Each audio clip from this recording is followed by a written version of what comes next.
AJ, Anthony Joshua. Wow.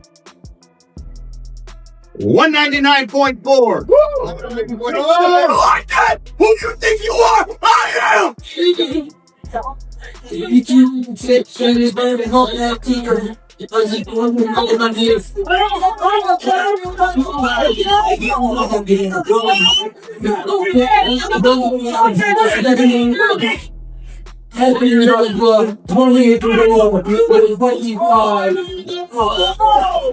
Ability.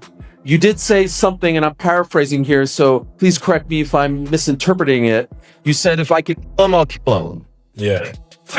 Your old foe, Tyson Fury, today called you a classless loser for saying something like that. That you shouldn't say that as a boxer. Can you explain to us what you meant by that? And could you please respond to Tyson's statement? It's my job. We fight. We're licensed to kill.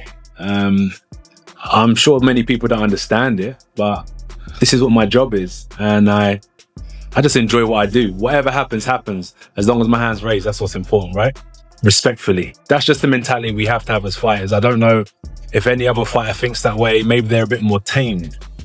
But the things I watch and the way my mind works, when you're in that ring, it's a dangerous place to be and anything can happen. And you hope your opponent leaves the ring safely, but if they don't, you know, you still have to go to bed at night knowing that you just done your job. It wasn't personal. The final press conference felt like two completely different energies sharing the same stage, and that's what made it electric. It started light, almost playful. Do you think that Jake Paul's fearlessness creates a challenge for you? Yeah, definitely. Jake Paul creates a great challenge for me. And he's got a great mindset for sure. Great family, great brother, great person. I think he creates a good challenge for me. But as I said earlier, competition is really good. Thank you very much. Thank you very much. AJ, you called this the ultimate barbershop fight, ultimate plane fight. Everyone's talking about it. I love that description. I'm wondering, when you were in Valencia training, maybe back home a little bit here in Miami, are a lot of people coming up to you and saying, can you please knock this guy out? That seems to be the sentiment. Are they coming up to you and saying that? Nah. They're respectful. People are respectful. They are? They're like, I saw in the video, there were people there outside the press conference saying, end this man, end this man. Yeah, you do hear it, but remember, we don't focus on the negative. No, that's just a sentiment that I feel like people are saying to you. They're just saying, good luck, do your best. You know, that's a great fight. I heard people say like, I'm not really into boxing, but I'm watching this fight. But no one's really coming up to me saying anything about Jake or they want me to knock him out. Just positive vibes. The final press conference felt like two completely different energies sharing the same stage. And that's what made it electric. It started light, almost playful, with smiles and jokes setting a relaxed tone.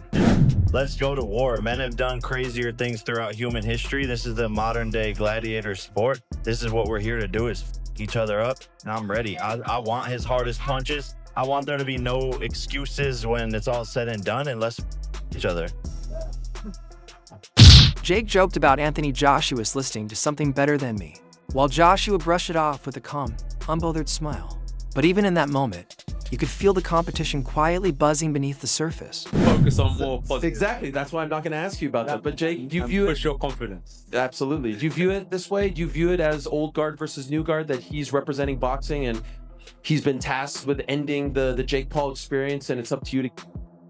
Not really, no. I mean, I think no one's done more for the sport of boxing in the past decade than myself. So I think if people really cared about boxing, they'd want me to win. But I see where the angle that they're coming from is that he's, you know, the traditional boxer, has been doing it his whole life, etc. But I think that I'm more important for the sport of boxing. And so if they actually cared about the sport, they would want me to win. Then Jake flipped the switch. He planted the first real psychological seed by calling this the potential biggest loss of Anthony Joshua's career. He spoke about nerves, timing, and strategy like he already had Anthony Joshua's figured out. Joshua didn't rush to respond. He waited, then delivered the coldest line of the night, calmly reminding everyone that fighters are licensed to finish, and that this is simply his job. Been to fight on Garnu, and I knew there was a lot riding on it. And with this one, in terms of putting boxing on my back, it just seems like I'm being called in. The pugilists, the purists of boxing and so on. People don't like the fact that I'm fighting Jake. Whether that concerns me or not is another question, but if we look at the people that don't want me to be here, but they want me to put an end to Jake Paul's show, I understand it, and that's why I have to carry boxing on my back. Jake tried to match that energy with chaos, going full modern-day gladiator, talking about war, history, and putting everything on the line. But the contrast only made Anthony Joshua look more composed. When Joshua said he was carrying boxing on his back, that he'd been called in to end Jake Paul's show for the purist, it felt less like trash talk and more like a man accepting an assignment. Jake fired back, claiming he's done more for boxing than anyone in the last decade, snapping at critics and fully embracing the role of the disruptor who feeds off doubt. Like you.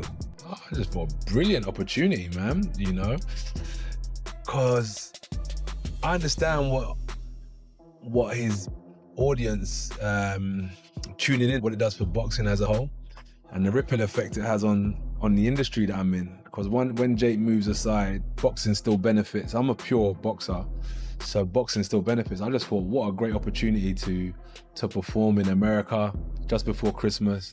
We had been training anyway. Everything was stacked up for it to happen, and I think it's a great date to happen on the 19th. Anthony Joshua was from the moment like Jordan versus Iverson, legacy versus rebellion, and even when asked about losing, he joked his way through it, smiling like the pressure didn't even exist. By the end, it no longer felt like trash talk. It felt like belief crashing into experience, noise colliding with silence, and realities lining up for a moment where only one can survive once the bell rings. And that's where the energy quietly shifts. It's a nasty game. You don't want to do it. You go to the gym to keep fit.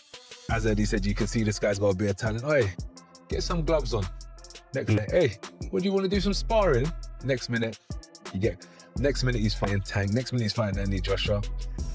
Boxing is just like it's a snowball effect. It just keeps rolling and getting bigger and bigger and bigger until you meet someone or you hit a wall and it all just goes. After all the press conference noise, chest puffing, destiny talk, and underdog mythology, we move into an Eddie Hearn and Anthony Joshua conversation. Suddenly, it feels like the grown-ups walked into the room. The tone is calmer, the voices are lower, but the confidence somehow gets louder. Anthony Joshua speaks like a man who isn't chasing moments anymore. He's collecting leverage. Usyk, it made you say, I want to work with these guys. Sergey invited me and said, you're more than welcome to do some training. At first, our schedules didn't align. And then our schedules aligned, eye-opener. You know, people could ask me in the future, what message could you give young kids out there? I say, work harder. If you think you're working hard, do more. And if you think you're doing enough, do more. So that's the only way you're gonna win. His free time, well, let's say, I don't think he's been beaten as an amateur either. Anyway, He's an Olympic gold medalist, free time, unified champion. Man, like, if you surround yourself with winners, it's basic. And then it's been a really good experience. Eddie Hearn lays out the master plan like this fight is a strange chapter nobody expected. But everyone is handling with a straight face. Anthony Joshua keeps repeating one idea. If you can end it early, you do it. Not for highlights, not for mercy. Because boxing isn't football. You don't owe anyone 90 minutes. And when Anthony Joshua mentions training with the Usyk camp, that's where Jake fans should pause. A heavyweight choosing the hardest environment possible, not because he has to, but because he wants to suffer more, isn't chasing hype. He's sharpening the blade. For me, it's just really how far can I push it? How much more can I improve as an athlete? And what I'm doing now, I'm pushing myself more. I think I'm definitely improving. Whatever comes after that is a big bonus. So what motivates me now is the hunger to compete and the hunger to improve. And I actually like, even though it's hard, as I said 2 weeks in, I was like, what am I doing here?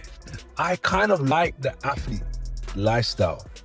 It gives me purpose, because when I first went to the gym, I never went to kind of be a champion. I like the fitness. I like kind of looking after my... Jake's motivation is clear.